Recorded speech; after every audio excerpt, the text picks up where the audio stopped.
다 같이 일어나셔서 조용한 기도로 주일 아침 2부 예배를 드립니다.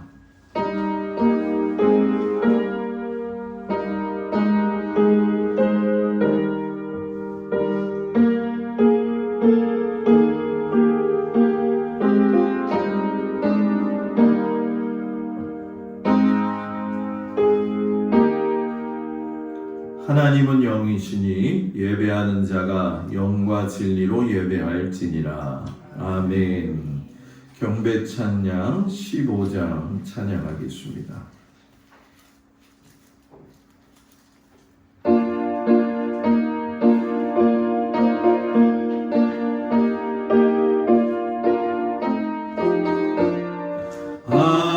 하나님의 크신 사랑 하늘에서 내리사 우리 맘에 항상 계셔 온전하게 하소서.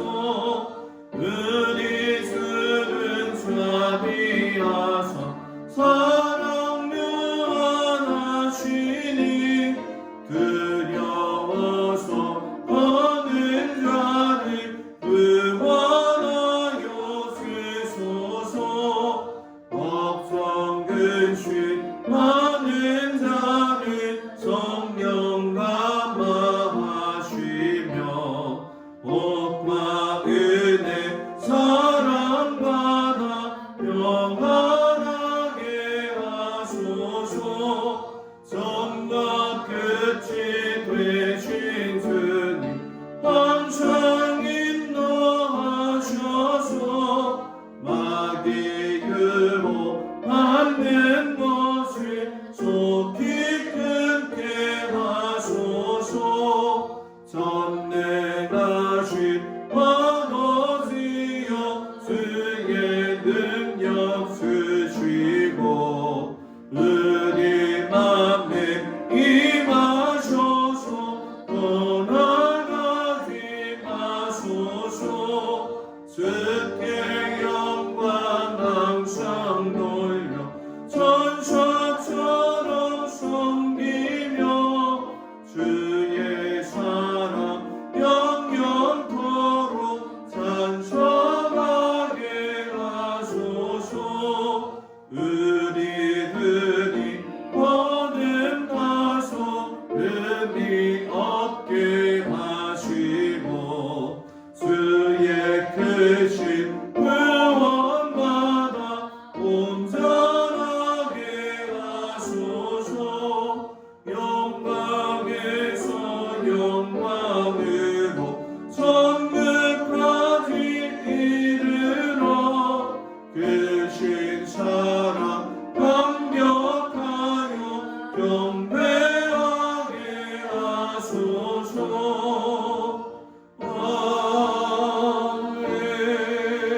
아멘. 교독론 53번 시편 121편 말씀을 교독합니다. 내가 산을 향하여 눈을 들리라. 나의 도움이 어디서 올까? 나의 도움은 천지를 지으신 여호와에게서라. 여호와께서 너를 실족하지 아니하게 하시며 너를 지키시는 이가 졸지 아니하시리로다. 이스라엘을 지키시는 이는 졸지도 아니하시고 주무시지도 아니하시리로다. 여호와는 너를 지키시는 이시라. 여호와께서 내 오른쪽에서 내 그늘이 되시나니 낮에 해가 너를 상하게 하지 아니하며 밤에 달도 너를 해치지 아니하리로다. 여호와께서 너를 지켜 모든 환난을 면하게 하시며 또 내 영혼을 지키시리로다. 여호와께서 너의 출입을 지금부터 영원까지 지키시리로다. 아멘.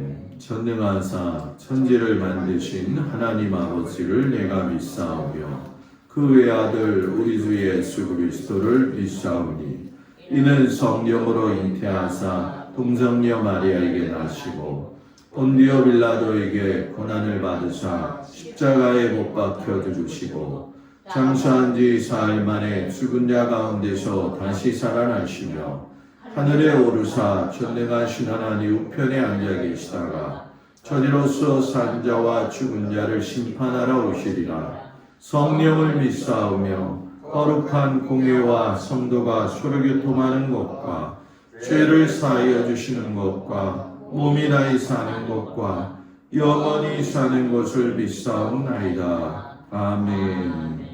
성령 5장 찬양합니다. 이 천지가 만물들아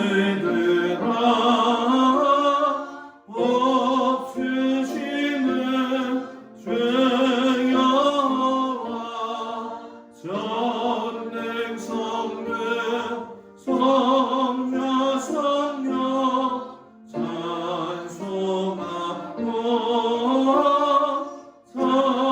찬송하세. 아멘. 자리에 앉습니다. 김필건 장로님 기도해 주시겠습니다.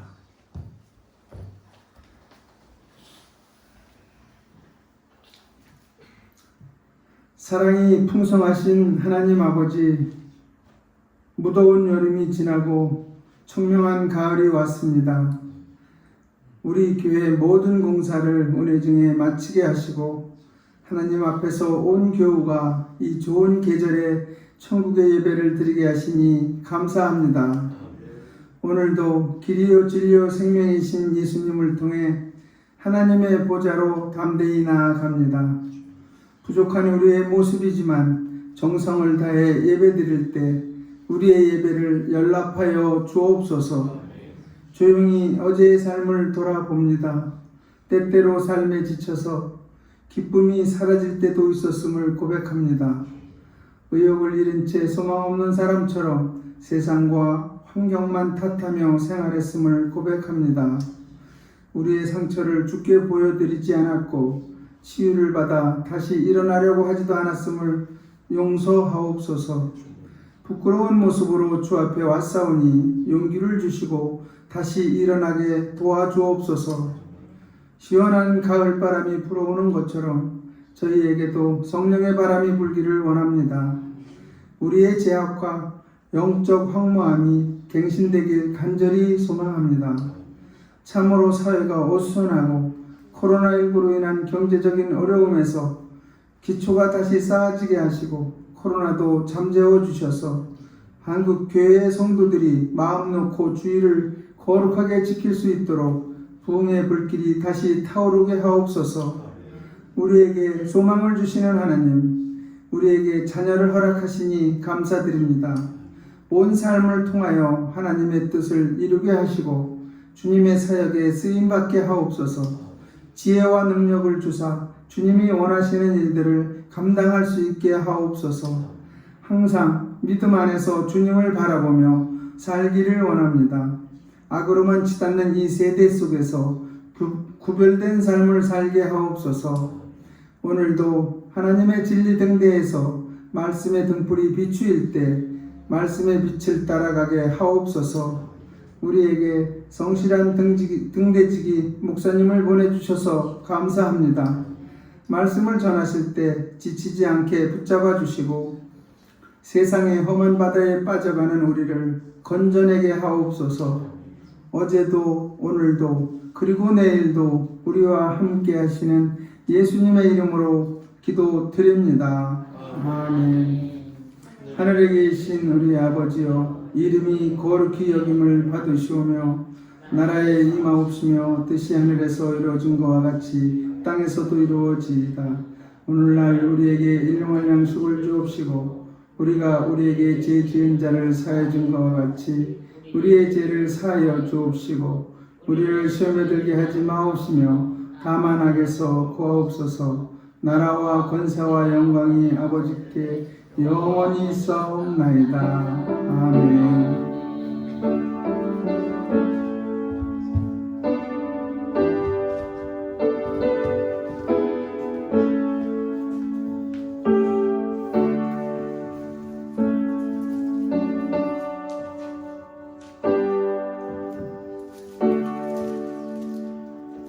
할렐루야.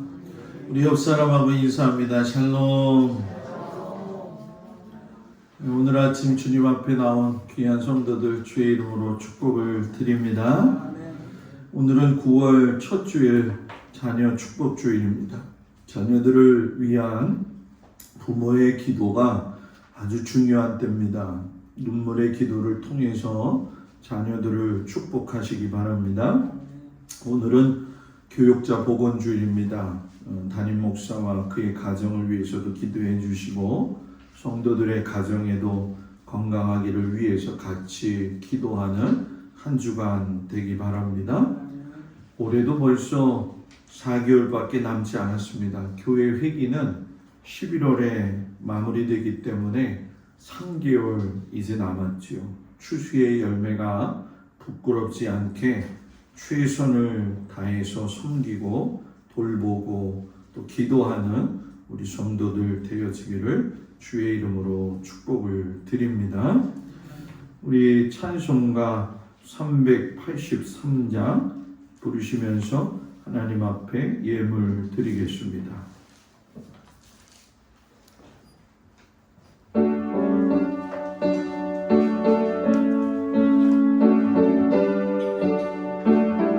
김희진 권사님이 좀 해주세요.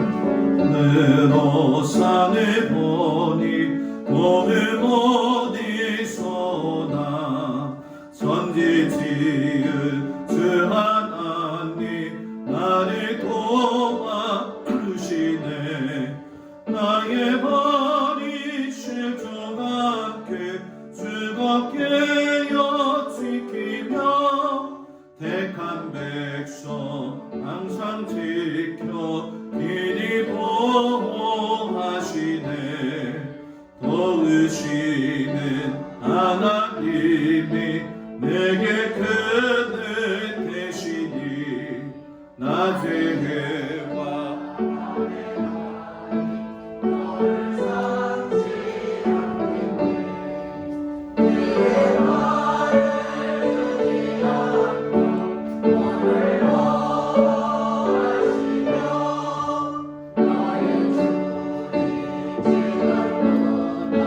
영영 인도하시리. 아멘.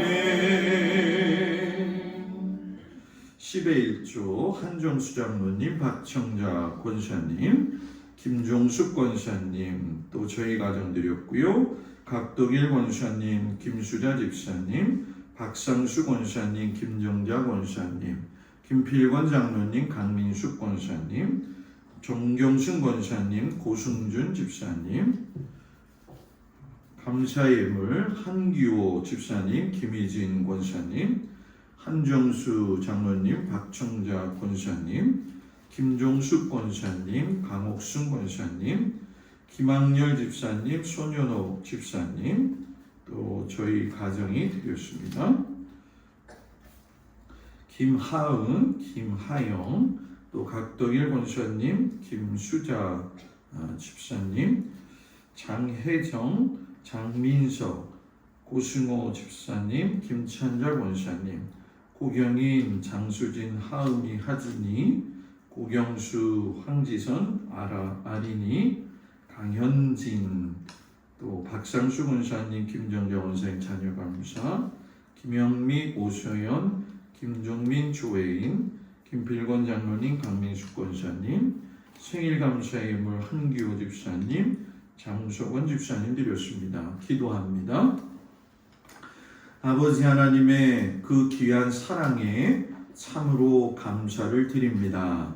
주의 인도하심 따라서 아버지 한 주간도 이렇게 주님 앞에 나와서 정말로 그 감사함으로 하나님 앞에 예물 드릴 수 있는 힘과 은혜 주시니 참으로 감사합니다.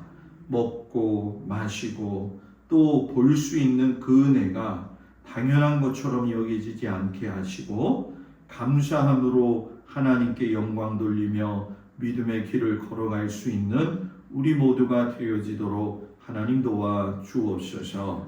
특별히 아버지 하나님, 오늘은 자녀 축복 주일입니다.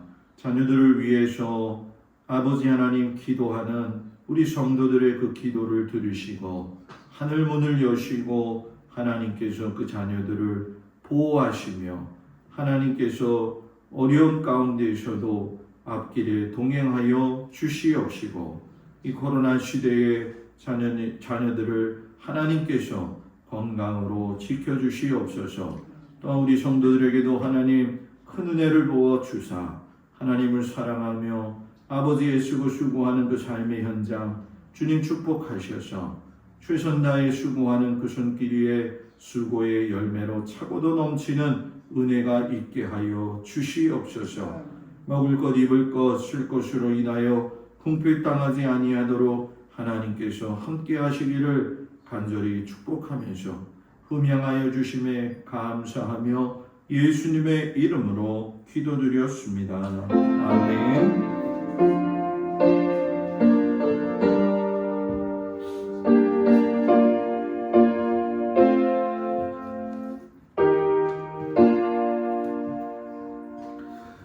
하나님이 허락하신 말씀 보도록 합니다. 출애굽기 16장 12절에서 15절까지 말씀입니다. 출애굽기 16장 12절에서 15절 말씀을 제가 봉독해 올리겠습니다. 내가 이스라엘 자손의 원망함을 들었노라. 그들에게 말하여 이르기를 너희가 해질 때에는 고기를 먹고 아침에는 떡으로 배부리리니 내가 여호와 너희의 하나님인 줄 알리라 하라 하시니라. 저녁에는 메추라기가 와서 진에 덮이고 아침에는 이슬이 진 주위에 있더니 그 이슬이 마른 후에 광야 지면에 작고 둥글며 서리같이 가는 곳이 있는지라. 이스라엘 자손이 보고 그것이 무엇인지 알지 못하여 서로 이르되 이것이 무엇이냐 하니 모세가 그들에게 이르되 이는 여호와께서 너희에게 주어 먹게 하신 양식이라. 아멘. 빌립보서 1장 21절에서 22절까지 말씀을 보도록 합니다. 빌립보서 1장 21절 22절 말씀 봉독합니다. 이는 내게 사는 것이 그리스도니 죽는 것도 유익함이라. 그러나 만일 육신으로 사는 이것이 내 일의 열매일진데 무엇을 택해야 하는지 나는 알지 못하노라. 아멘. 마태복음 20장 1절에서 16절까지 말씀입니다. 마태복음 20장 1절에서 16절 말씀을 봉독해 올립니다. 천국은 마치 푼꾼을 얻어 포도원에 들여보내려고 이른 아침에 나간 집주인과 같으니 그가 하루 한 데나리온씩 푼꾼들과 약속하여 포도원에 들여보내고 또 제3시에 나가보니 장터에 널고 서 있는 사람들이 또 있는지라. 그들에게 이르되 너희도 포도원에 들어가라. 내가 너희에게 상담하게 주리라 하니 그들이 가고 제6시와 제9시에 또 나가 그와 같이 하고 제11시에도 나가보니 서 있는 사람들이 또 있는지라. 이르되 너희는 어찌하여 종일토록 놀고 여기 서 있느냐. 이르되 우리를 품꾼으로 쓰는 이가 없음이니이다. 이르되 너희도 포도원에 들어가라 하니라. 저물매 포도원 주인이 성지기에게 이르되 품꾼들을 불러 나중 온 자로부터 시작하여 먼저 온 자까지 삭슬 주라 하니 제11시에 온 자들이 와서 한 데나리온씩을 받거늘 먼저 온 자들이 와서 더 받을 줄 알았더니 그들도 한 데나리온씩 받은지라. 받은 후 집주인을 원망하여 이르되 나중 온 이 사람들은 1시간밖에 일하지 아니하였거늘 그들을 종일 수고하며 더위를 견딘 우리와 같게 하였나이다. 주인이 그 중에 한 사람에게 대답하여 이르되 친구여 내가 네게 잘못한 것이 없노라. 내가 나와 한 데나리온의 약속을 하지 아니하였느냐. 내 것이나 가지고 가라. 나중 온 이 사람에게 너와 같이 주는 것이 내 뜻이니라. 내 것을 가지고 내 뜻대로 할 것이 아니냐. 내가 선함으로 내가 악하게 보느냐. 이와 같이 나중된 자로서 먼저 되고 먼저 된 자로서 나중되리라. 아멘. 기도합니다. 하나님의 관용하심이 얼마나 크고도 놀라운지 기이하게 깨닫는 시간 되게 하여 주옵소서. 예수님 이름으로 기도드렸습니다. 아멘. 할렐루야. 오늘 아침 주님 앞에 온 성도들 주님의 이름으로 축복을 드립니다. 9월의 첫 주가 시작이 되었습니다. 그렇게 무덥더니만 저녁에도 그렇고 새벽에도 그렇고 좀 춥다, 좀 옷을 입어야겠다 이런 마음이 들 정도로 시간이 참 빨리 흘러가네요. 건강 관리에 유의하는 우리 귀한 성도들 되기를 축복합니다. 오늘 아침에는 하나님의 관용하심이라는 제목 가지고 말씀의 은혜를 좀 나누겠습니다. 지나간 제가 몇 주간 동안 여러분들한테 무슨 설교했죠? 용서에 대한 설교를 했어요. 힘들었죠? 아직 그 마음이 안 됐는데 목사님은 왜 자꾸 용서하라고 하나? 용서하는 거 어려워요. 용서는 나의 반대함에서 시작되는 것이 아니라 내가 용서받을 수 없는 큰 죄인이라고 하는 걸 깨달았을 때 또 그걸 겸허하게 받아들였을 때만이 그때부터 시작할 수 있는 게 용서라는 거죠. 그래서 제가 지난주에 여러분들이 꼭 누구를 용서하기 이전에 제일 먼저 생각해야 될 건 내가 하나님 앞에 용서받은 사람이다. 이걸 아는 게 중요하다. 이 말씀을 드렸던 거 기억을 하실 겁니다. 예수 믿는 사람이 단순히 어떤 한 사람을 용서하지 않는다. 이 문제는 개인의 문제인 것 같지만 넓게 보면 여러분 하나님의 사람이 용서하기 시작을 하면 세상이 각박하더라도 살만한 이유가 생기는 거죠. 또 은혜가 넘쳐 흐르는 거죠. 맨날 내 생각으로 남을 판단하고 정죄하다 보면 하나님의 창조 질서도 어지럽혀지겠지만은 갈등과 불신이 매일 팽배한 삶을 살아가는 건 우리들 스스로에게도 즐겁지 않다라는 거예요. 미국의 극작가인 아서 밀러라고 하는 사람이 세일맨의 죽음이라고 하는 그 글을 썼어요. 거기에 보면은 한 사람 세일즈맨이 나오는데 윌리 로먼이라고 하는 사람이에요. 이 윌리 로먼은 남보다도 무조건 앞장서야 되고요. 돈을 버는 것이 인생의 유일한 목적이라고 생각하면서 자란 사람이에요. 그렇게만 자기가 살면 괜찮은데 자기 자녀들에게도 똑같이 그 일을 가르쳤죠. 그래서 자기 아이들이 이웃에 가가지고서는 혹시 자그마한 물건을 훔치고 오면은요, 겉으로는 에이 그런 짓을 하면 안 된다 하면서도요, 속으로는 야, 그 녀석 겁없는 녀석이네, 잘했네, 요런 사람이었어요. 대단히 자기 위주의 그런 삶을 사는 사람이죠.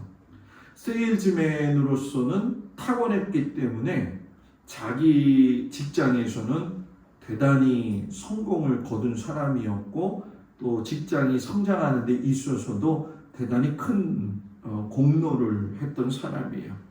거기서 그 사람은 행복했어요.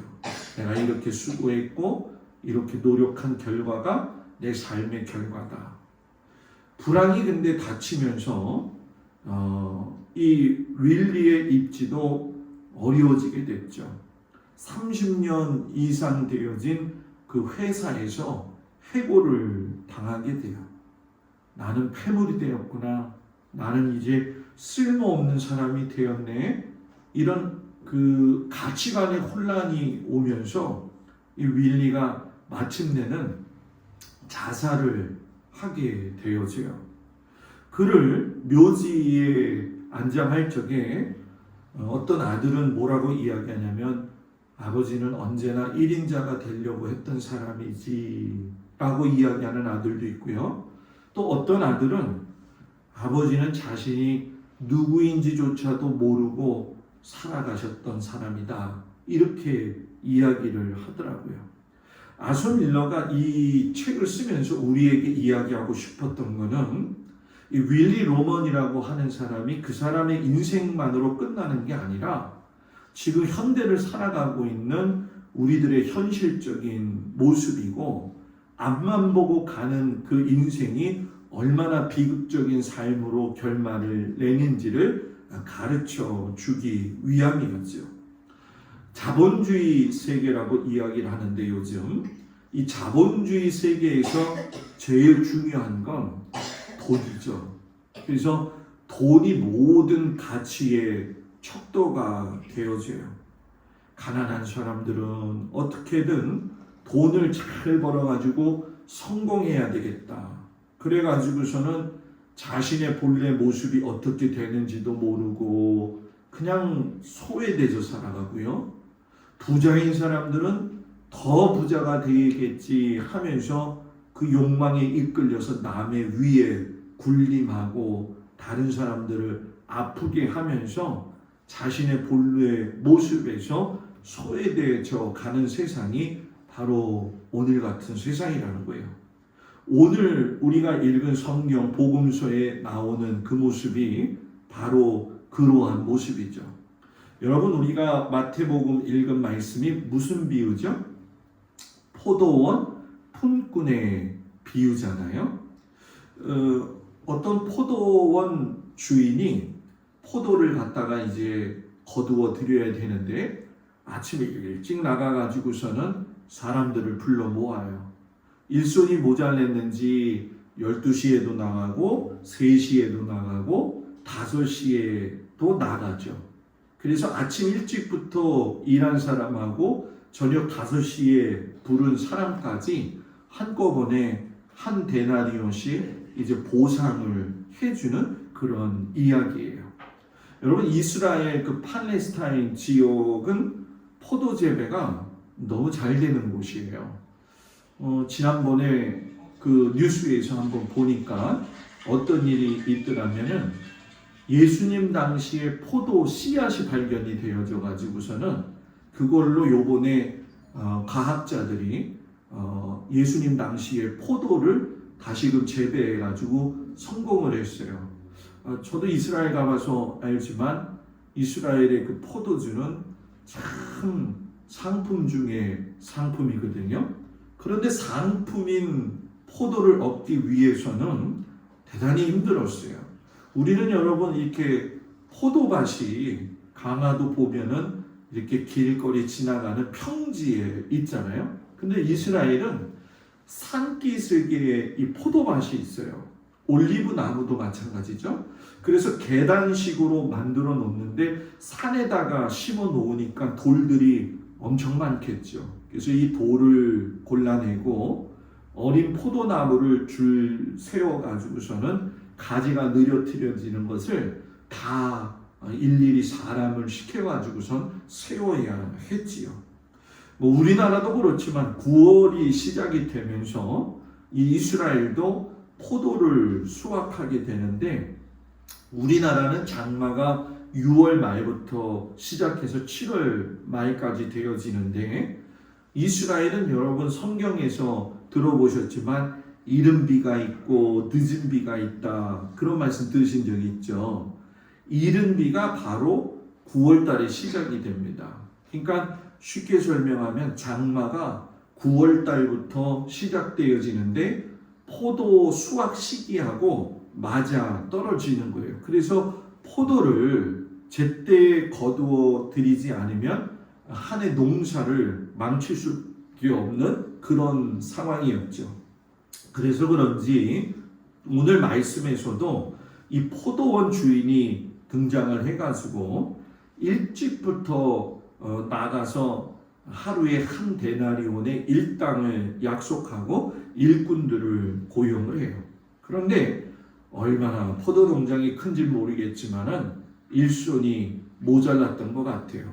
아침 9시경에 또 나가서 또 12시에 나가서 3시에 나가서 5시에 나가가지고 일감을 찾지 못한 사람들을 고용해가지고 자기 포도원으로 들여보내죠. 그런데 그 소동이 그날 저녁에 품삯을 치르는 자리에서 벌어진 거예요. 주인이 품삯을 주는데 아침 일찍 온 사람부터 시작해가지고 늦게 온 사람까지 똑같은 일당을 계산해 주는 거예요. 여러분, 이게 맞다고 생각하세요? 부당하다고 생각하세요? 내일이 아니라서 잘 몰라요. 제가 아침에 일찍 갔는데 5시에 들어온 유영애 권사님하고 똑같이 돈을 받으면 제가 기분이 좋을까요? 안 좋죠, 당연히. 나는 좀 더 줘야 되는 거 아닌가?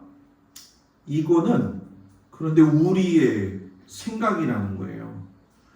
아침부터 포도원에 와서 하루 종일 힘들게 일한 사람하고 일끝 마치기 전에 품값을 똑같이 받은 사람, 성경적으로도 그렇지만은 사람의 기준과 생각으로는 이해가 어려운 거죠. 그러니까 아침부터 와서 일한 사람들이 불평하기 시작을 하는 거죠. 그런데 주인은 뭐라고 이야기하냐면 내가 이렇게 하는 거에 대해서 아무런 문제가 없다는 거예요. 그래서 불평하는 일꾼들한테 네가 내게 잘못한 게 없다. 너하고 나하고 한 데나리온의 약속을 했기 때문에 너 것이나 가지고 가라. 나중 온 이 사람에게 너와 같이 주는 것이 내 뜻이니라. 내 것을 가지고 내 뜻대로 할 것이 아니냐 하면서 주인이 자기의 관점에서 분명한 선을 그어줘요. 여러분, 요즘은 사람을 사용해서 이렇게 일하는 게 쉽지가 않죠, 그죠? 노조라고 하는 것이 생겨가지고서는 우리가 일한 만큼 보상해야 된다 해가지고 아마 예전에 우리가 나라가 발전할 적에는 항상 그랬지만 새마을 운동도 그렇고 공장에서 밤늦게까지 일하는 게 뭐 당연한 것처럼 여겼었어요. 근데 요즘은요, 아침에 일 시작해서 저녁 5시 땡 하면 끝나는 게 아니라 5시에 끝날 걸 알고 4시부터 정리를 한대요. 그래가지고서는 일의 효율이 높지 않다고 그러고 또 사람 무서워가지고 고용자들이 또 고용주하고 관계가 좋지 않은 걸 여러분 보게 되지요. 그런데 여러분, 그 당시에도 그랬을까요?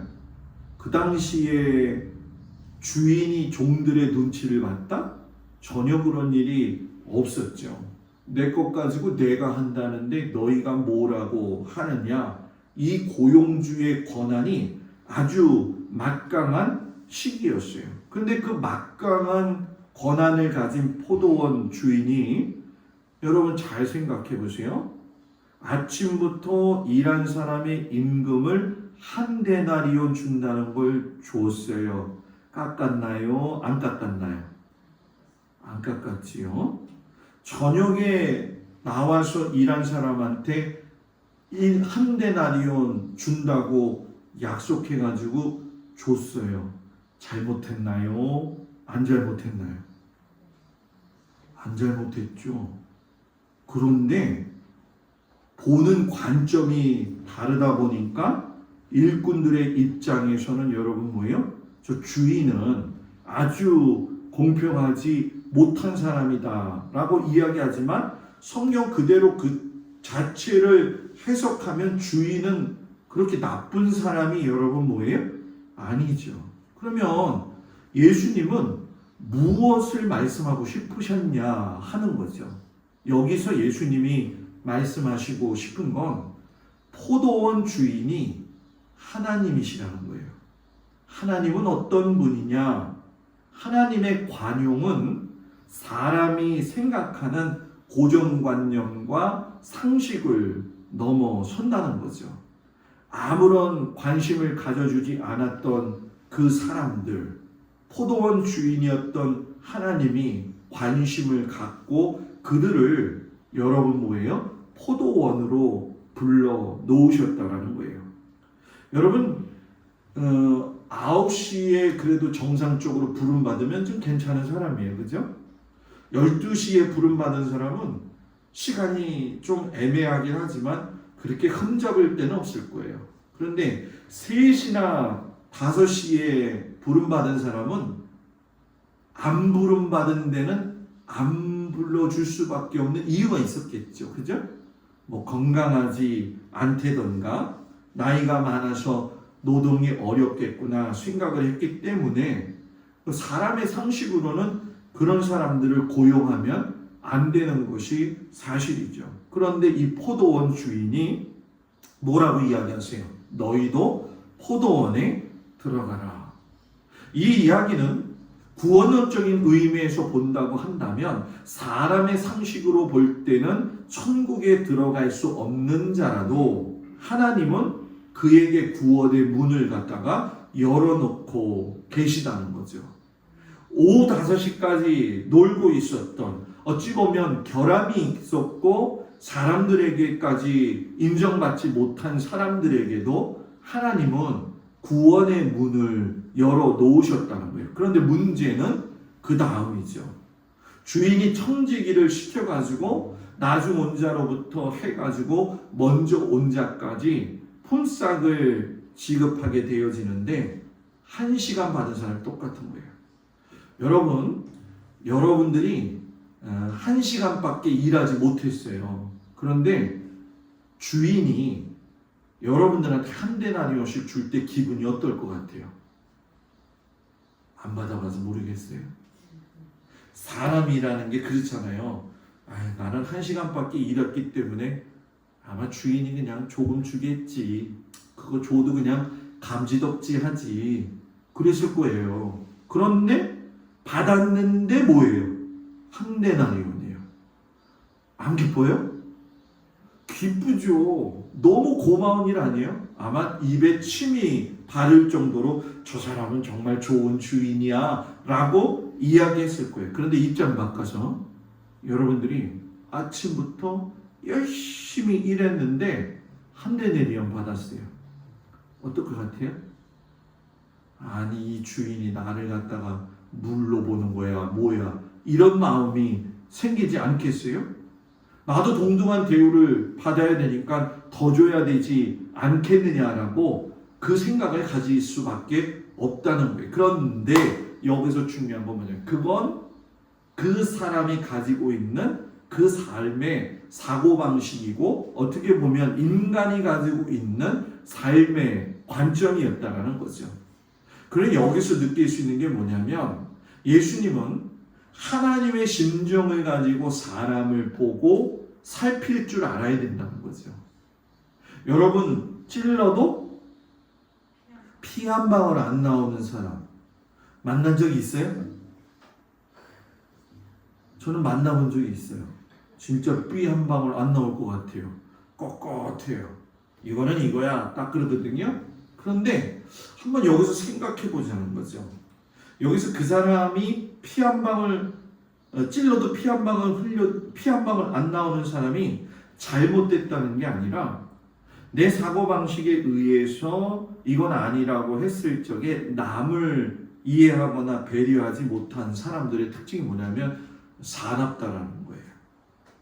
남에 대한 관용이 있는 사람은 그 마음씨나 삶이 사납지 않다는 거죠. 그래서 저는 우리 모두가 하나님 보시기에 하나님의 관용하심을 닮아갈 수 있는 은혜 있는 믿음의 성도들이 되기를 축복합니다. 우리가 여러분 무상으로 살아간다, 무상으로 은혜를 받았다 이런 얘기를 하잖아요. 무상이라는 게 여러분 뭐예요? 보상이나 대가가 없이 그냥 베풀었다 이 얘기잖아요. 하나님이 저와 여러분을 무상으로 베푸셔서 지금까지 살 수 있었잖아요. 아침 일부 예배 때도 그런 얘기를 했어요. 지금도 우리 심장은 여러분 쉬지 않고 뛰고 있어요. 그죠? 심장이 서게 되면은 이 피가 펌프질 안 돼 가지고서는 온몸으로 피를 못 보내주니까 사람이 죽잖아요. 아침에 지금 여러분과 제가 이렇게 얼굴을 맞대고 인식하든 인식하지 않고 있든 간에 입과 이 코를 통해 가지고 숨을 쉬고 있어요. 그죠? 그죠? 근데 하나님이 너 숨 쉬고 있지? 내가 많이 받지는 않고 하루에 10,000원만 받을게. 그 10,000원 받으면 일주일이면 얼마? 일주일이면 얼마? 70,000원. 한 달이면 얼마? 이게 좀 많은 것 같아요? 그러면 좀 더 올릴까요? 100,000원 하루에. 하루에 100,000원씩 받으면 한 달이면 얼마? 310만원, 300만원 되겠죠. 그죠? 지금까지 살아온 거 연수 계산하면 얼마 정도 될까요? 하나님이 일괄 계산하자. 너희 자녀들 것도 내고 집에 개 키우니 개가 숨 쉰 것까지 다 내라. 아이고 낼 수 있겠어요? 못 낼 거래요. 거저 주시는 그 은혜, 무상. 이걸 얼마나 큰 은혜입니까? 실상 우리는 이렇게 하나님의 보호 아래서 무상의 삶을 사는 것이고, 그 무상의 삶이 부모나 주변의 지인들로부터 도움을 받아서 같이 더불어 살아가는 거죠. 그래서 하나님이 나와 함께 하신다는 믿음은 하나님이 나에게 조건 없이 베푸셨다라고 하는 걸 믿는 믿음이라는 거죠. 그런데 언제부턴가 우리가 노력한 것만큼 보상받아야 됩니다. 이게 정의사회 구현입니다. 요렇게 바뀌어져 갔지요. 그러면서 하나님하고 나와의 관계도 똑같이 적용을 하려고 할 때가 많아요. 내가 하나님한테 헌신하고 바친 것만큼 하나님도 나에게 복을 주시고 포상하셔야 됩니다. 이것이 보편적인 우리의 관행이고 우리의 마음이잖아요. 그런데 예수 믿는 사람은요, 예수님이 사신 대로 사는 것이 온전한 신앙이고요, 예수님에게 배운 대로 사는 것이 진정한 신앙 아니겠어요? 오늘 말씀의 그 비유에서 1시간밖에 일하지 않은 사람에게도 똑같은 은혜를 주셨다는 것은 하나님이 우리를 생각하실 때 이해타산적으로 우리를 사랑하시는 것이 아니라 조건을 달지 않고 사랑하신다는 거예요. 사람은 그 사람을 판단할 적에 그 사람의 일한 시간, 그 능력 가지고 판단하지만 하나님은 그 사람 그 자체의 존재를 그대로 받아주신다는 거죠. 그러면서 하나님이 뭐라고 이야기하시냐? 그게 내 뜻이다 라고 이야기하는 거예요.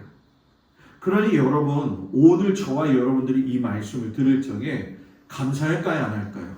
감사하지요. 저와 여러분은 몇 시에 부름받은 것 같아요? 5시에 부름받은 사람들이죠. 왜? 이스라엘 백성들은 실상 선민이었기 때문에 아침 일찍 부름받은 사람들이지만 우리는 이방인이었고 예수님을 알지 못했던 사람들이었는데 마지막에 예수 믿고 구원받았으니 5시에 부름받은 자들이라는 거예요. 그러니 하나님은 너가 몇 시간 일했느냐 이걸 보지 아니하시고 네가 얼마나 힘겨운 삶을 살았느냐라고 보고 계시다는 거죠.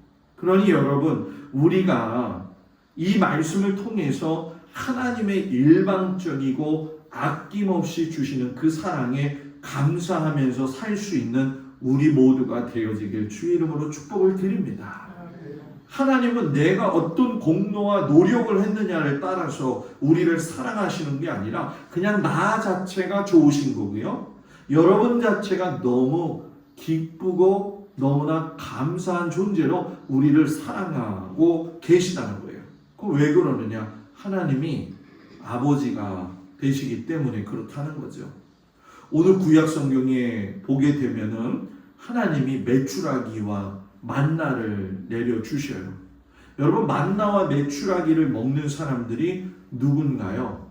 애굽에서 저희들을 구원해 주셔서 감사합니다고 고백하는 사람들인가요? 공로가 있는 사람들인가요?